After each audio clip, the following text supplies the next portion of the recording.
Hello,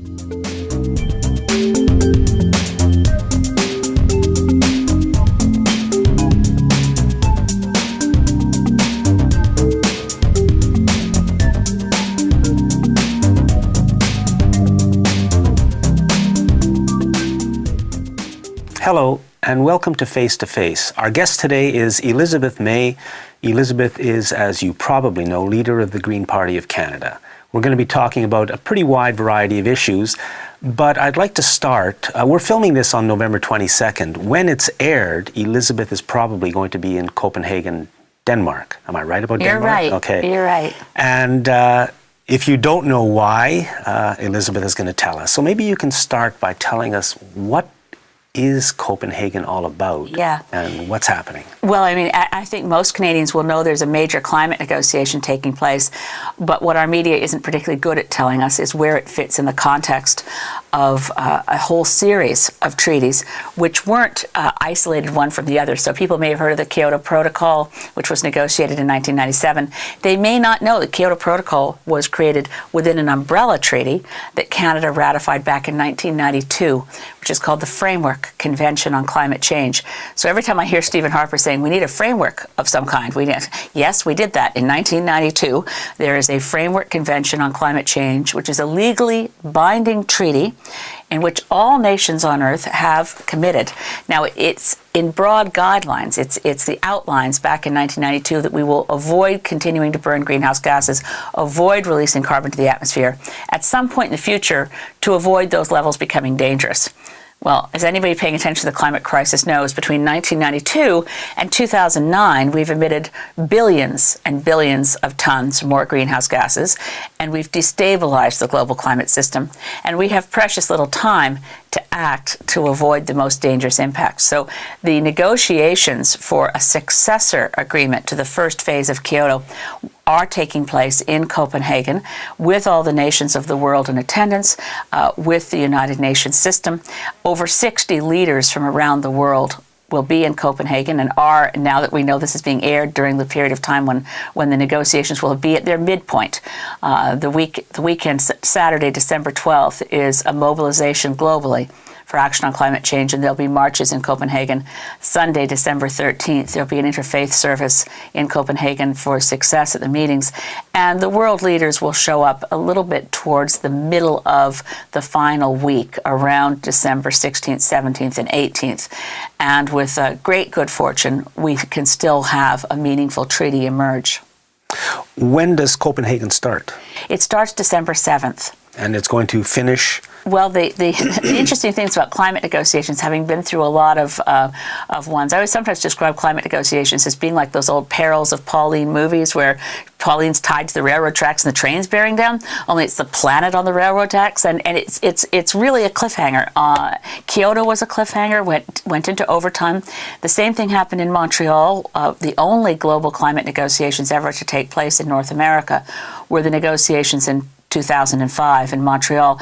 And at those sessions, that's when the negotiating timetable was set that said the deadline for negotiating an agreement that will work to take over after the first phase of Kyoto will be 2009.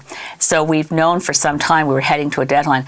Typically what happens is when it's a really important conference, even though it's supposed to end on a Friday, in this case December 18th, Kyoto and the Montreal conference in 2005 went into 36-hour straight negotiations that without a break that sometimes ended. In the case of Montreal, we had the final negotiation conclude just before 6:30 in the morning after going all night for 2 nights in a row. So round-the-clock negotiations as a cliffhanger feature tend to go with these negotiations. Now, as far as I'm concerned, the situation is beyond crisis. Yes. It's already too late. We've already destabilized the atmosphere, and we're going to pay a price. That's we are right. already paying a price.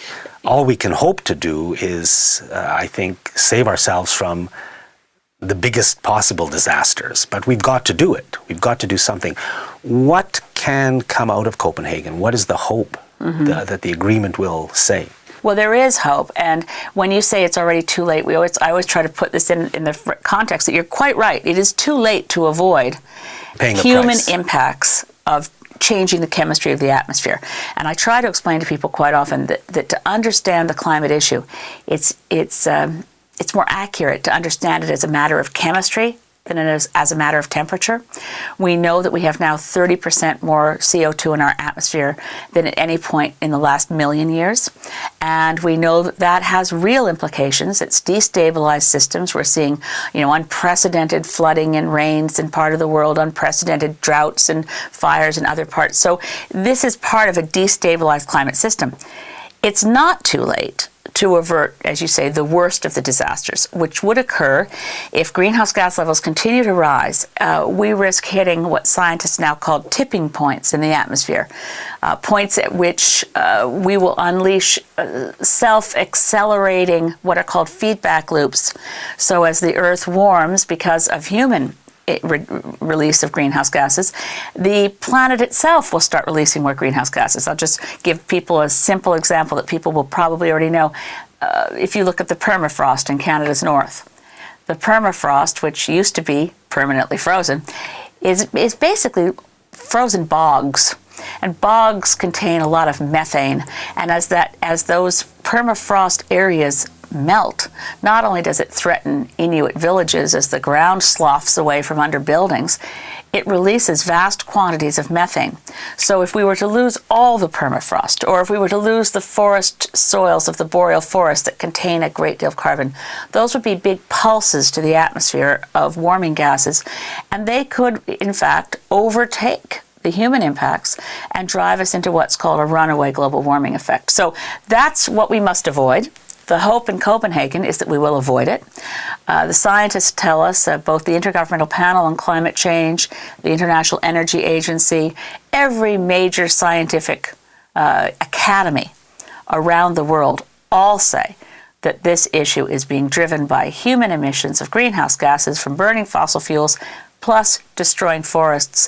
And to avoid runaway global warming, we need one simple thing. We need to stop increases in emissions year on year, and we need to start bringing them down. And we know that we need to, at this point, what we believe, and from the best science available, is that we have time to do that, to avoid runaway global warming, and to do it, we need to ensure that we stop emissions rising no later than 2015. So we're looking at 6 years, maybe 7 years from now. By that time, we must have shifted our economies in such a way that we uncouple economic growth from greenhouse gases. And that's been done. Sweden's done it. Lots of other countries around the world have shown you can have very strong economic growth while your greenhouse gases go down. And you do that with a whole series of new technologies and basic stuff like energy conservation. But it's doable, and we still have time. We just don't have much time, which is why Copenhagen really can't afford to fail. What is the hope that will be agreed to in Copenhagen? What are the governments, and this is the entire world, does the entire world have to agree, or is it a majority, or how does it work? Well, it depends. It's an excellent question. People don't usually ask me that one. In negotiations, every treaty or protocol negotiates its own rules for when it becomes binding law. So in the case of the Framework Convention on Climate Change back in 1992, it was a simple majority of countries. And in that case, Canada used to be in the lead on this, which is one of the heartbreaking things of seeing us now in the role of saboteur. But back in 92, Canada was the first industrialized country to both sign and ratify, which is, signing is when you get all the politicians at an event with their pens out, smiles on for the cameras. Ratifying is the tough part. You get it back to capitals, you get it through your parliaments, and then it becomes binding on your nation. So Canada signed and ratified the Rio Convention, the Framework Convention on Climate Change in 92. We signed and ratified within the calendar year, within 1992. Signed it in June, ratified it in December. Now, Kyoto we didn't do as well, and that was because the signing formula there was tougher. Canada signed in 97, didn't ratify till 2002. Very poor record. And Kyoto didn't enter into force until 2005 because it had its own negotiating formula. It wasn't a simple majority of countries. It had to be 55 countries. That's not so hard. But those 55 countries had to be the equivalent of 55% of the greenhouse gases that were being emitted in 1990, which meant that when George Bush pulled out, he didn't just take one vote from the ratification formula for Kyoto, he took 25%. Because the U.S. was responsible for 25% of world emissions in 1990. So I'm not sure what the ratification formula for Copenhagen will be, but clearly as a political deal, no one will accept that it's a success unless the United States is serious and does more than Barack Obama is currently offering. China is prepared to take on something meaningful by way of targets, whether sector by sector, however they do it. And unless you have a real deal between the EU and the U.S. and developing countries, particularly the big ones that are growing in emissions, Brazil, China, India. And the most hopeful thing, by the way, that happened in the lead up to Copenhagen is that President Sarkozy of France and President Lula of Brazil put together a joint challenge to the rest of the world. And they laid down that they are going to go for hard targets, that they are prepared to have a meaningful treaty.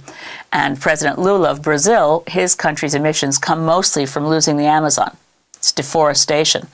They're prepared to say, look, give us targets, we'll meet them to stop deforestation. And France, I've got to say, Nicolas Sarkozy lately has been fantastic. He brought in a carbon tax in France, and when people said, but we're in a recession, we don't want a carbon tax, he said, this is the future of humanity we're talking about, and we're going to do this, and of course they're doing it in the ways that one would want to see to protect their social welfare programs in France, which are excellent, to protect their economy. But France and Brazil made a joint challenge. Unfortunately, other than this program, there hasn't been any coverage of that in the Canadian media because Mr. Harper seems to get away with saying, I'm not going because other leaders aren't going. Well, 65 heads of government will be there, and at this point, Canada's won't be one of them. Well, that's probably a good thing, because the way Mr. Harper is on this issue and many other issues, who wants him there? And, you know, I think the media has been disgraceful on this issue, because this is as big an issue, really, as we have seen almost in our lifetimes, and perhaps it is the biggest issue of our lifetimes, and I say that with deference to those who don't believe climate change is happening. And in the lead up to this conference, which now starts in, 3 weeks? Less than 3 weeks? Yeah. There's, and I'm saying this on November 22nd, the conference begins on December 7th, you said. Yeah. There's nothing in the media. They don't want the people of Canada involved, so the corporate media, if I dare call it that, is simply making sure that nobody knows anything about it. There's been very little. I was impressed that in the lead up to the Copenhagen conference that there was a certain amount of time given on The Current. They let David Suzuki host a segment of The Current on CBC. But in the Globe and Mail, the only substantial and useful piece that was written by the BC columnist Gary Mason, who happened to be in Copenhagen for the announcement of where the Olympics would be. So some weeks ago, he wrote an actually thoughtful piece about where is Canada. Brazil, China's ahead of Canada. Now, that's the only time I've seen in the pages of the Globe and Mail anything other than the kind of nonsense that you get from, unfortunately, Rex Murphy on this issue is absurd, and you get people saying, well, climate change isn't real, and we won't do anything till China does something. It was wonderful to see the reporting that finally told Canadians what the rest of the world knows, which is we're the back of the pack. We're getting a reputation as the worst of the worst, and China has in fact done far more than Canada. And that's a disgraceful thing when Canadians that consider our own, as a people, as a citizenry, our commitment to seeing action on this issue is quite solid. But we have a minority government with a minority prime minister who actually doesn't believe global warming is happening. Okay, is there anything, we'll move off of Copenhagen, is there any last word you'd like to say about it? For those people for whom this is a wake-up call, that this is happening and you want to know what's going on in Copenhagen, please do pay attention. There'll be a lot of good material coming across on websites. If you want to check out the Green Party website, I'll be filing a daily report by video. Let's hope the technology works out on doing that to give people a chance to stay up to date. Certainly I'll be blogging on it. So the Green Party site is greenparty.ca, but I also highly recommend there are a number of good non-government organizations that are global. One of them is called 350.org, and it was the 350.org groups that organized the Global Day of Climate Action back on October 24th. It's a very exciting, vital group with lots of youth engagement. There'll be about, I think, up to 50 Canadian youth in Copenhagen and hundreds of youth from around the world pressing for change. So there's a lot of ways for people, even at this late date, midpoint in the negotiations, to plug into it, to phone and to email the Prime Minister's office and demand that Canada change our negotiating position. I should also add, just because I'm very nonpartisan and fair about these things, I'm pleased that I'm not the only federal party leader who will be going. I learned recently that Jack Layton will be going. I've been encouraging Michael Ignatieff to attend. And even though I agree with you that Mr. Harper's policies are so dreadful that maybe it doesn't make a difference if he goes or not, but just as it was so horrifically disrespectful when the United Nations was in its General Assembly session at the beginning of September, and world leaders were there from everywhere around the world, and to have Stephen Harper decide to show up for the dinner and then leave the next day, skipping the negotiations on nuclear disarmament and the discussions on climate change, and that very day skip the United Nations to go do a photo op at a Tim Hortons.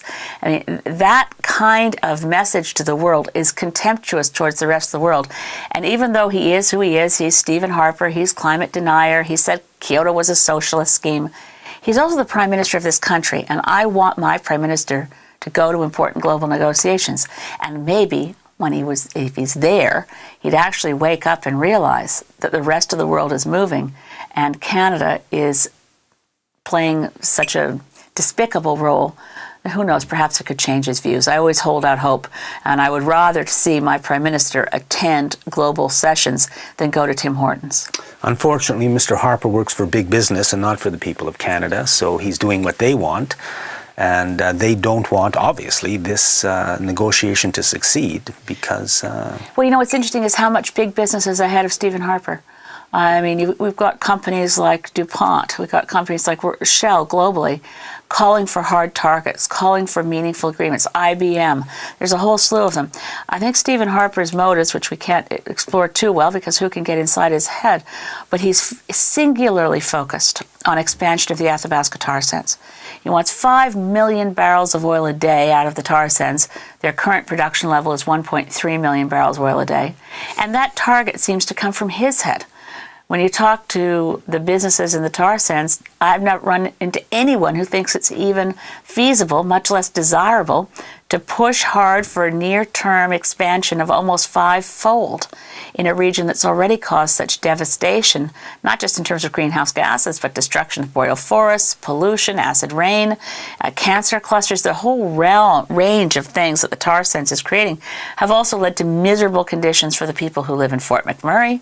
So there's a whole, the Harper goal, Mr. Harper's goal around Copenhagen is clearly to keep it from happening. Canada's Environment Minister Jim Prentice was the first person on behalf of any government to pronounce Copenhagen a failure several weeks ago, before it could even begin. It's reprehensible. But the question of whose interest is Mr. Harper serving? Yeah, you've got some weird things happening. We have the TD Bank funded a beautiful study that showed how Canada can meet its emissions targets and do it in a way that doesn't hurt the economy. TD Bank funded a study that was then lambasted by the likes of the editorial in the Globe and Mail, attacked by Jim Prentice as dangerous. So our usual sense of, well, there's business and it's against the environment, not always the case. There's a lot of businesses that are figuring out that there's no business and no profits to be had on a dead planet. And that maybe some of these people who are CEOs are also grandparents. Who knows what's motivating? But we've got people in business way ahead of where Mr. Harper is on this issue. Well, I hope you're right. It looks to me also like there could be a split in the corporate world. Mm-hmm. I do know that if the media decided that Mr. Harper was wrong, he'd be gone in 2 weeks because his real record that we never hear about is disgraceful, and he would be destroyed politically. You're quite right. We've had an appalling loss of capacity and integrity in our corporate news media in Canada. We used to have, back when the first reports were written, Senator Keith Davey and then Tom Kent more recently, but recently within the last 2 decades, warning that the constant accumulation of power and concentration of power in a handful of small media moguls was dangerous for democracy. And since that day, since Tom Kent's report, was the growth of Conrad Black's empire, the creation of the National Post and Can West and CTV News and the Globe and Mail being owned by the same people, and this whole notion of vertical integration in the news media, one owner who owns most of the newspapers in Canada, a bunch of radio stations in Canada, and a couple TV networks. Well, by the time you've got it down to about 5 people who control everything we hear in English language Canada, that's dangerous to democracy. And the CBC, unfortunately, could be doing far more, but they're, I think, intimidated in exposing the worst of, or even the truth of the Harper record, because they're so worried that he'll kill all their funding. So the media no longer is serving, in terms of the commercial corporate media, as the effective fifth estate that we need in a healthy democracy. Now, you're the Green Party, so of course everyone would think that you're pretty good on green and environmental issues. Can you just name, let's say you became Prime Minister tomorrow, or let's say, what to you are 3 or 4 other big issues, just very quickly? Well, democracy. I think the first past the post system has to go, to have a, wherever we are to influence the system of government, as Greens, we want to make as many substantial, meaningful changes for the future of democracy as possible. Okay, so when you say first past the post, you mean the electoral system, the voting system that we have now, right? Which has a lot of problems. It has a lot of problems, and I don't know how many Canadians even realize that most democracies around the world no longer use this voting system. The voting system we have, of whoever gets the most vote per riding wins, is quite fair in a 2-party system. But Canada hasn't had a 2-party system for over a century. So what we are is a multi-party society with a 2-party voting system, and that's why it doesn't work terribly well. Canada, the United States, and the United Kingdom are the only 3 remaining democracies that use this system, which was invented 1,100 years ago and hasn't been improved much since. So I would think, in terms of a top of the list thing, what do we want to influence and change? We want more Canadians voting. Desperately low numbers of turnouts in recent elections. British Columbia's, our provincial election this spring, only 48% of British Columbians voted, 58% of Canadians last fall in our federal election. These are not good numbers. In the early 90s, it was over 70% of Canadians who voted. So in a very short period of time, people are turning off politics, which means they've given up on democracy. And personally, I think a big part of that, and Greens believe a big part of that, is because they don't feel their vote really counts. And they're right. Well, the way the first past the post system works, millions of Canadians' votes every year are essentially orphaned.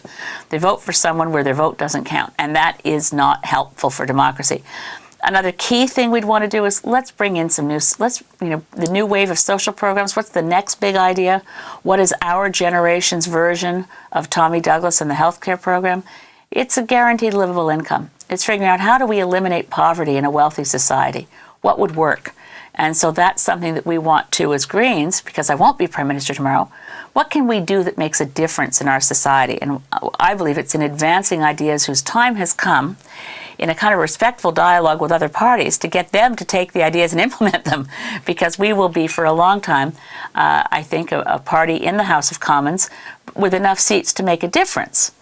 Because we won't be willing to trade off on principle, because we think we're within a few feet of some brass ring called power. So you said, I think, that the Green Party supports a guaranteed livable income. That's correct. Okay, great, so do I. Yeah. Let's go back to voting reform for a second, and let's just talk a bit about what it meant in the last federal election to the Green Party. Oh, well. Because we have this old first past the post system. Wow. Now, the Green Party got close to 1 million votes, I think, and elected no one. That's right. We set a new record. It's not the kind I want to keep.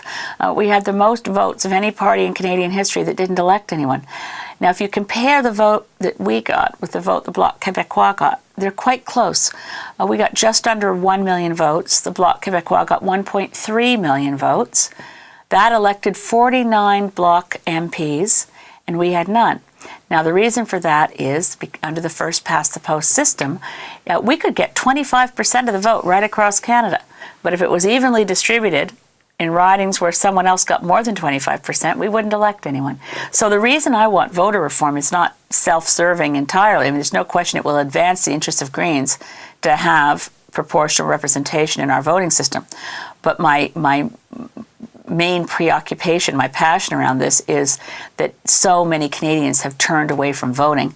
The other thing is, when I look at it, I don't find politics a delightful occupation. In fact, it's dreadful. And that's because our political culture has become poisoned with non-stop campaigning and a kind of vicious personal partisanship that gets in the way of good decision-making, working across party lines and all that. Now, what continues to feed that nasty partisanship is the first-past-the-post system. Somebody like Jack Layton, for instance, didn't want to cooperate with Paul Martin in getting through the Universal Child Care Plan or the Kelowna Accord or implementing Kyoto, because the risk that he would see, that he saw at the time back in 2005, was he'd helped Martin write a budget. He began to worry he'd be too closely identified with Martin, and when people went to the polls, his NDP vote might think, oh, well, we better stop Harper, better to vote Liberal. And makes perfect sense. So you're prepared to, at that point, as an NDP leader, say, I'd rather see Harper in it, advances my goals. Wait a minute, what about the goals of social justice? What about the goals of environmental protection, of climate action, of getting the universal child care program? I mean, it breaks my heart to think we had all the provinces signed up with the federal government for a universal child care plan with a focus on early childhood education, and it lasted for sort of a nanosecond until the government was brought down in 2005. But the incentive for that came from the first-past-the-post system. Because if we'd had proportional representation, no political leader such as Jack would have ever been afraid of getting the government to do the very best possible things with that group of MPs elected in that election to deliver the greatest good to the common good of Canada. And the thing that made him pull back and decide to bring down the Martin government and hope for a conservative government instead was a very, very narrow partisan advantage that was achievable now, Elizabeth, in that moment. Can you be accused of doing exactly the same thing in this very statement? Because you're going after perhaps the party leader who it would be in the Greens' best advantage to weaken, namely the NDP. No, as an explanation of exactly how pernicious this is. Yes, I agree. If we had proportional representation, we're cooperative as a party. That's the essence of Green values globally, and we are a global party, have always embraced cooperation. That's why we've been able to play a very useful and constructive role in coalition governments in Sweden and Germany and Ireland, all around the world. Greens work cooperatively. Now, it is true that moment when Jack Layton did that had a profound effect on my own life. It's what drove me to leave the Sierra Club of Canada, where I'd been executive director for 17 years, and realize I can no longer count on the... Was Paul Martin actually going to bring in national daycare programs? Yes, it was all signed with the provinces. Because I always wondered why, but my take on that election was that he was destroyed by the media. The media went on and on and on about the so-called sponsorship scandal, which really was nickel-dime. You're right. And they used it to bring down the government. And we are in a very dangerous position in this country when the media stops reporting on the news and begins to create it to the point where they bring down the Prime Minister. Well, I couldn't agree with you more. I remember watching the opening salvo, so it was heartbreaking for me. I mean, literally heartbreaking that it was Jack Layton, and they were all in opposition then. You see, Jack Layton, Stephen Harper, and Gilles Duceppe met and made a compact with each other that they would threaten the Martin government, that unless Paul Martin agreed to bring down his own government in January 2006, they would vote non-confidence. And they picked the date, November 28th, 2005, which was the opening day of that Montreal climate negotiation I mentioned earlier. So to lose our government, to be thrust into an election at the opening of the most, up to that point, significant climate negotiation, again, great number of critical issues on the line. We thought the whole conference could fall apart if it hadn't been for the ability of the president of the conference, who was at that point our environment minister, none other than Stéphane Dion, to hold it together and run that negotiation. And then the media destroyed Stéphane Dion? Media destroyed him. But I remember watching the opening volley of Peter Mansbridge on the National as the election began in 2005, and they had this sort of like, I don't know what the drum beat in the background, but it was CNN-like. They had special theme music for the election, and Peter Mansbridge announced the theme of this election is "It's a matter of trust," and I thought, what is CBC News doing telling us the theme of the election? It's not a reality TV show, it's our democracy. And yes, it's true, you're absolutely right. Both the media and the opposition parties went after the Liberals, and why not? Talk about a big gaping weak spot.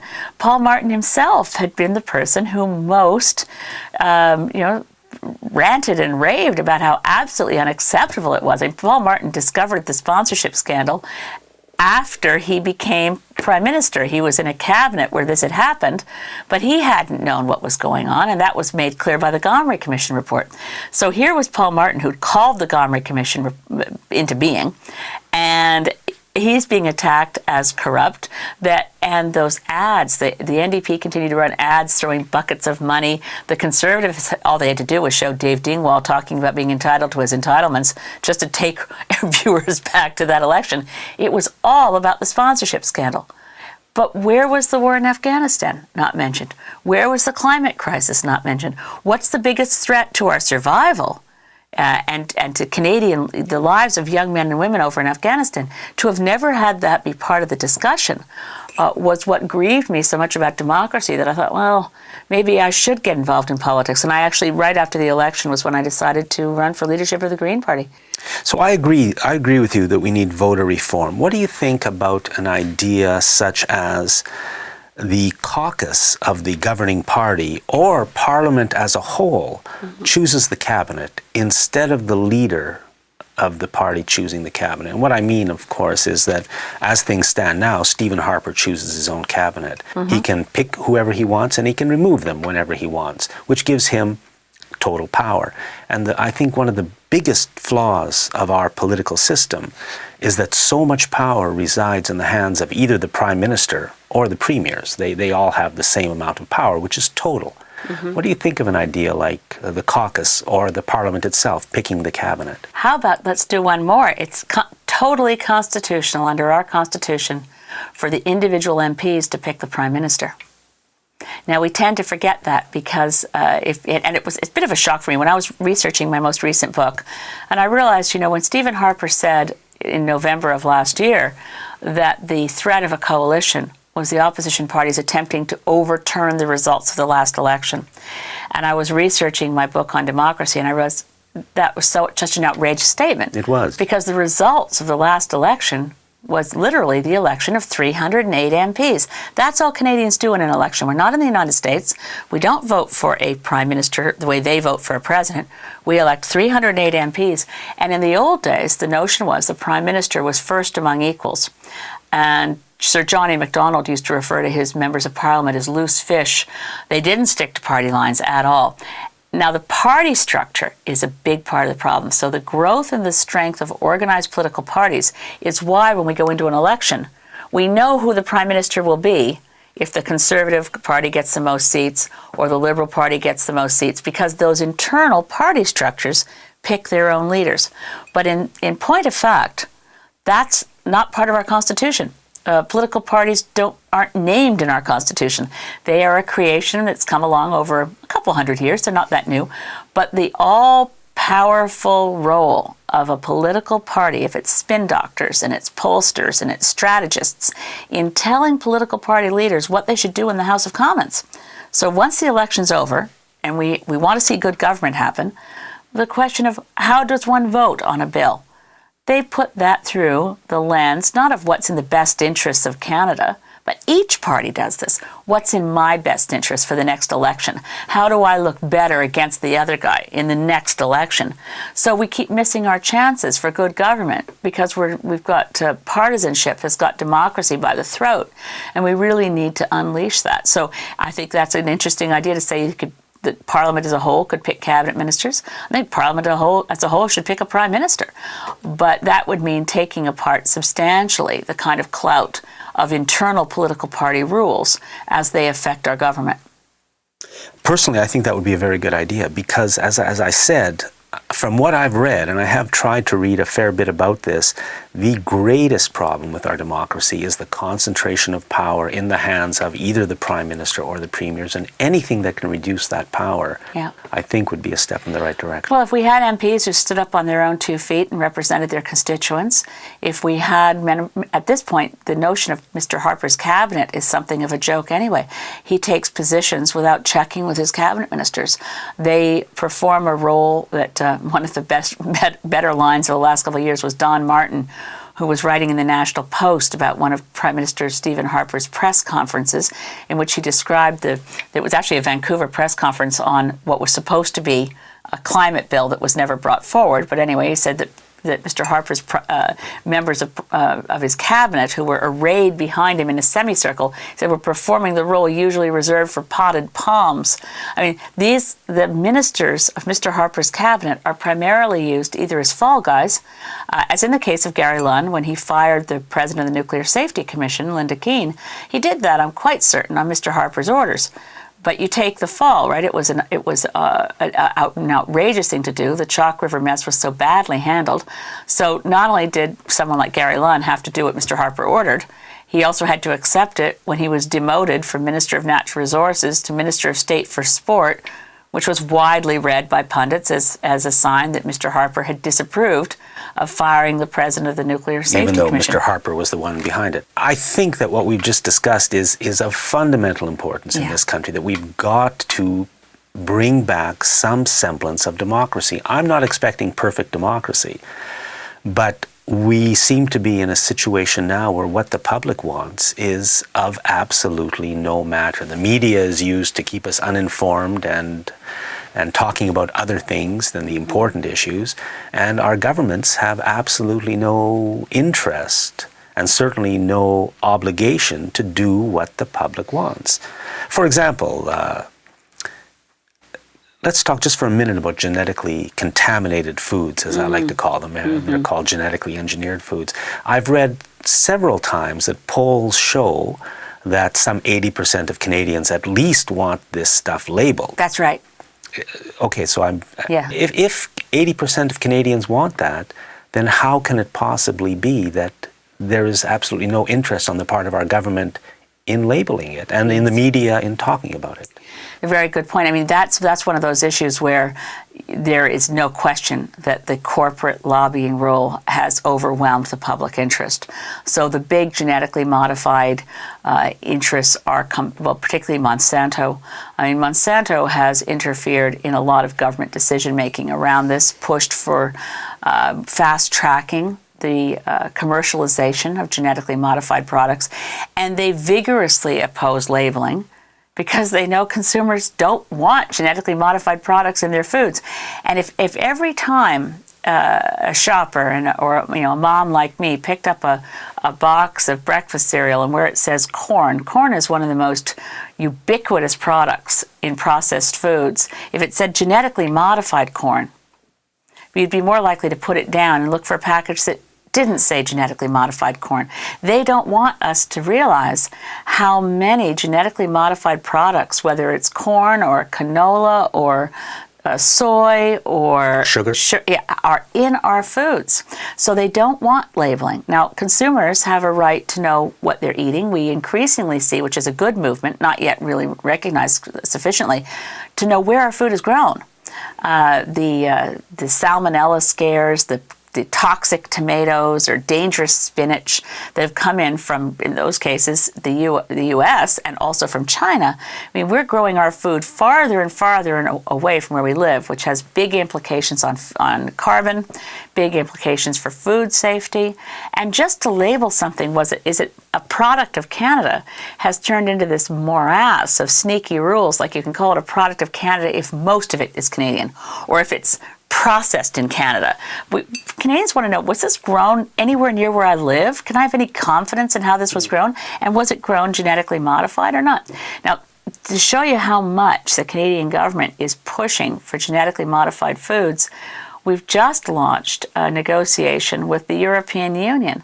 We're on a comprehensive new treaty on free trade with the European Union, where the stated goal in the briefing notes of the Harper government is to force the EU to stop all the food safety rules that they have that keep a lot of genetically modified food out of Europe. So a lot of Canadian agricultural products can't be exported to Europe because their food safety rules are tighter.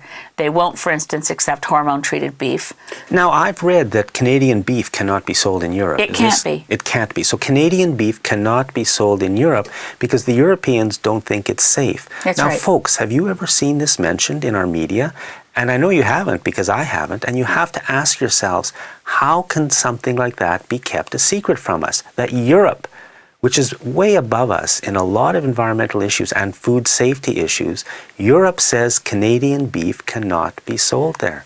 And we aren't told. We're eating it. Yes, well, this is one of those issues where when you are told what a Canadian politician would say, if I was the Minister of Agriculture, Jerry Ritz, I'd say, well, the Europeans are pretending it's a food safety issue. It's really a trade barrier to protect their domestic beef industry. But the debate that happened in the European Union about this came as a result of scientists in the International Agency for Research into Cancer in Lyon, France, who tested the hormones that are being used routinely in Canadian beef and determined that they're steroid hormones, that they actually increase risks of cancer in humans. So they were the vanguard to say, we do not want this. The European Union lost a trade battle with Canada in the World Trade Organization. And the World Trade Organization told European nations, if you want to keep out Canadian beef, you will owe Canada money every single year. And rather than have their citizens eat Canadian beef, the Europeans are paying a trade penalty every single year. So and I'm, as a mom, and I'm always recommending to my friends, if you're going to have a meat-based diet, seek out your local organic growers, because particularly for young children, you don't want that added load of steroids in their daily diet. So there's a lot we're not told about, and the European barriers on, for instance, it's been quite good for some parts of the world. PEI, for instance, Prince Edward Island doesn't use any genetically modified potatoes because they want to access the European market. So the big conglomerate out in PEI, McCain's Potatoes, actually signs contracts with each farmer to make sure they won't use genetically modified potatoes, because once they do that, they couldn't sell the French fries to Europe. I didn't know there was a genetically modified. Oh, there's a genetically modified potato that constantly emits Bacillus thuringiensis as a natural insecticide, constantly emitting from the potato. See, this is why Stephen Harper is still our Prime Minister. Because he's the not media, genetically modified, though. Yeah, the media doesn't tell us what he's doing. No. And so people aren't as angry at what he is doing as we should be. And we can't expect the truth from the media, unfortunately. Let's move on to the economy. The world's economy has taken a big hit. Canada's economy has taken a big hit. Unemployment is going up. To me, the number one fundamental cause of that are the free trade deals we've signed and the World Trade Organization agreements, which basically allow corporations. I mean, why would a corporation want to manufacture clothes or TV sets or washing machines or bicycles or anything else in Canada when you're paying $20 or $30 an hour for wages, maybe, when you can do the same thing in China or Brazil or Haiti at 50 cents an hour? Yeah. And the free trade deals make this happen. So we are losing all of, and in the United States it's worse. So the jobs are being offshored. And to me, this is the underlying cause of the economic problems we now have. What do you think, or what does the Green Party think about that issue? In terms of the underlying problems, I agree and the Greens agree, we're the only party on the record right now that would call for a 6-month notice to pull out of NAFTA. Oh, really? Yeah. Good for you. Yes, and we would want to say to the United States, because Barack Obama said he wanted to renegotiate NAFTA, so we don't think we'd get their attention without the 6-month notice. And if we were renegotiating, say, okay, energy chapter, The energy chapter of NAFTA makes no sense to Canada. All it does is we unilaterally gave the U.S. control over our energy resources without any quid pro quo. We didn't get any benefit out of that. Mexico didn't do that, and they're still in NAFTA. We'd also want to renegotiate Chapter 11. We should have nothing that gives a foreign corporation superior rights to Canadians' rights as citizens, which the Chapter 11 piece, for those who don't know, allows a U.S. corporation to sue Canada if we pass a law that impedes their expectation of profits. So there's a lot wrong with our trade deals. But the financial meltdown in September, I think, had more to do with the kind of casino capitalism of people who had unrealistic expectations of return on investment, not based on real people working at a pulp mill, making real stuff, real people growing food, exporting it, but the kind of an economy that runs on the boom cycle of speculation. So boom and bust is not a healthy economy, and you need to regulate. You actually need to make sure that when banks are selling each other people's debts, which is really what it was. They're spinning other people's debts to make money off of them. So that's where the whole subprime mortgage thing came from. You had a lot of money being traded over what was essentially very, very shoddy, non-securitized debt.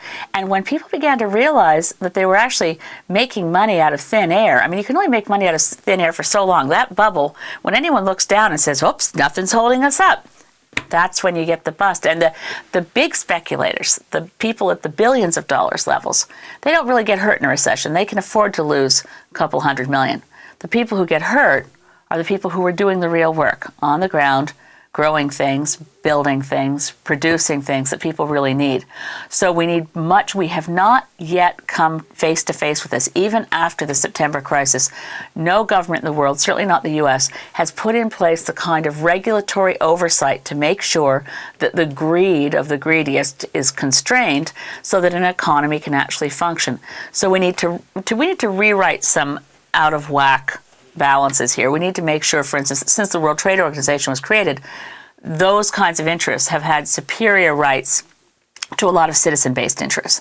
So what we would do, what we advocate in Vision Green, which is our policy document on our website, is that we would negotiate through the same kind of deals globally, a World Trade Organization approach, but let's organize ourselves and have a treaty that is corporate responsibility rules that are multilateral, so that no corporation on earth could operate in any country around the world if it violated labor rights, if it violated environmental protection, if it didn't meet minimum standards. And this is totally doable. It's actually how the European Union negotiated its free trade bloc, not like NAFTA. The European Union trade agreements actually ensured that every nation in the EU, if you wanted to trade in that marketplace, you had to meet minimum human rights, labor rights, and environmental standards. And for the poorer countries within the EU, like Spain, the wealthier countries had to transfer some resources. So if NAFTA had worked like that in North America, we'd be looking at Canada and the U.S. helping Mexico out instead of turning Mexico into a maquiladora area with open toxic waste going through areas where children live. Going back to the fundamental aspect of free trade, if we in Canada sign free trade deals around the world, which basically we've done, then of course jobs are going to move out of Canada. They're going to move to low-wage countries. Does the Green Party believe in protecting our markets in some way to protect the jobs? That's what I'm saying. If we have the kind of ancillary additional agreements, we're going to have trade. And some things we do want to trade. Yes, absolutely. And we want trade to be fair. Now, trade is not fair when if all the trade deals work like NAFTA, they apply downward pressure at all times on jobs and on environmental protection.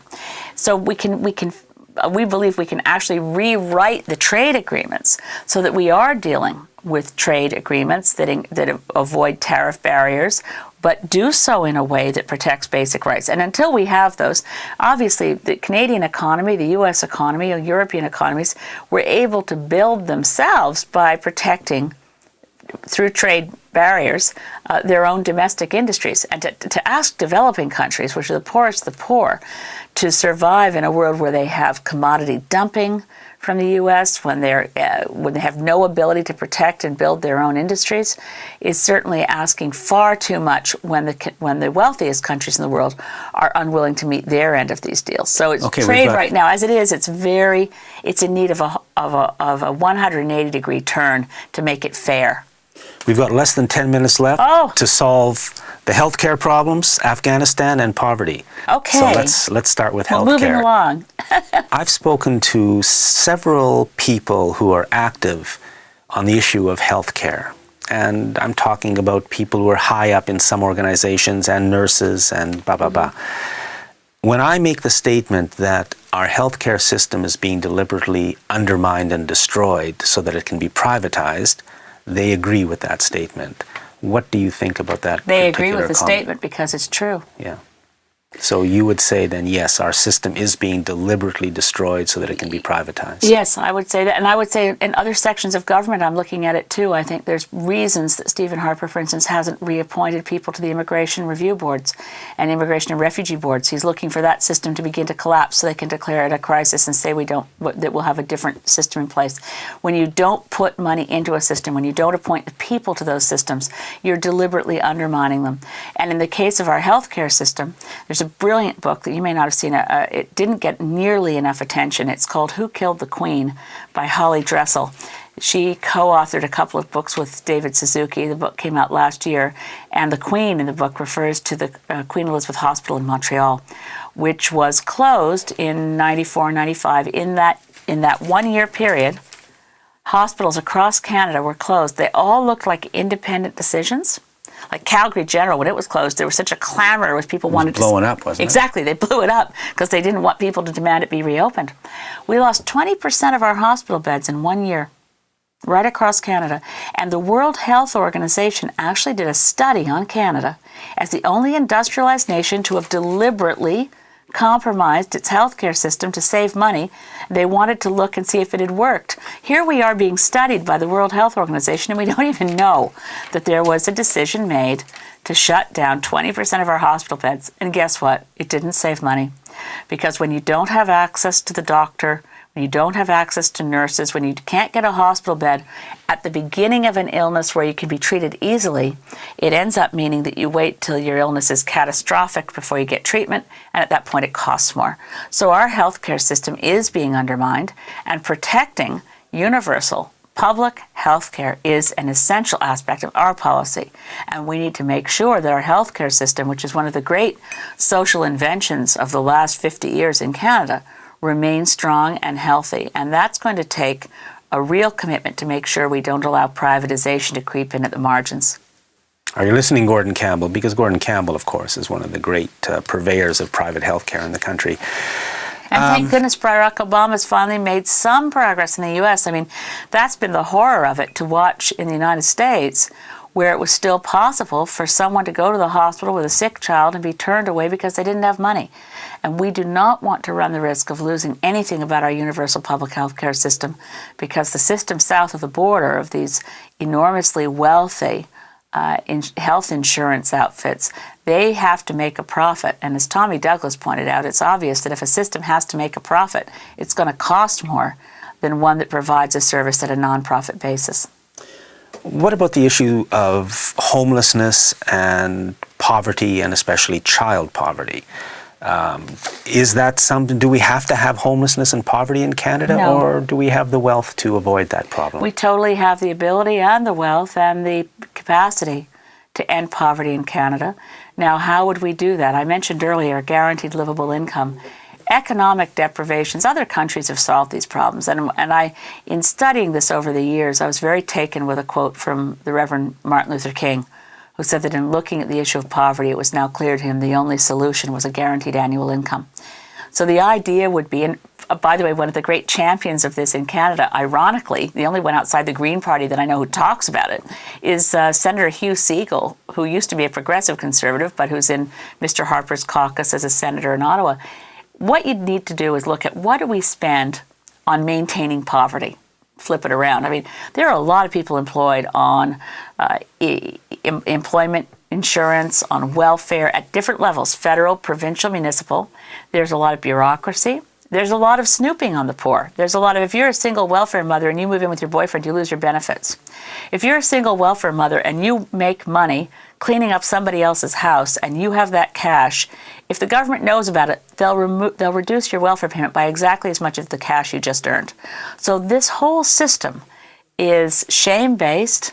It drives an underground economy, and it can be fixed. And a guaranteed annual income would mean that every Canadian, regardless of means, would receive a check that would be enough to live on, but not so much that you wouldn't say, I want to earn more.